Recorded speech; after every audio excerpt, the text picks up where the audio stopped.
চাঁপাইনবাবগঞ্জের গোমস্তা পৌর উপজেলার রকনপুর সীমান্ত নদীতে মাছ ধরার সময় 4 বাংলাদেশিকে ধরে নিয়ে গেছে ভারতীয় সীমান্তরক্ষী বাহিনী বিএসএফ। উপজেলার রাধানগর ইউনিয়নের রকনপুর বিওপির সীমান্ত এলাকায় একটি খালে মাছ ধরায় তাদের ধরে নিয়ে যায় বিএসএফ। বিষয়টি নিশ্চিত করেছে রাধানগর ইউনিয়ন পরিষদের চেয়ারম্যান মতিউর রহমান। বিএসএফের হাতে আটক হওয়া ব্যক্তিরা হলেন উপজেলা রাধানগর ইউনিয়নের মহবুবুল ইসলামের ছেলে মোহাম্মদ মুকুল, মোশাররফের ছেলে আলিস, ইসহাকের ছেলে দুরুল হুদা এবং মোহাম্মদ মতিউরের ছেলে বাবু।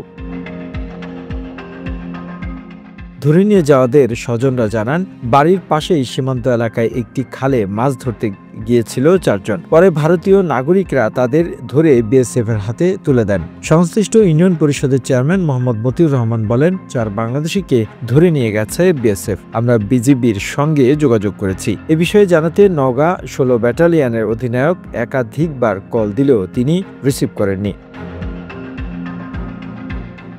The news Bangladesh desk report.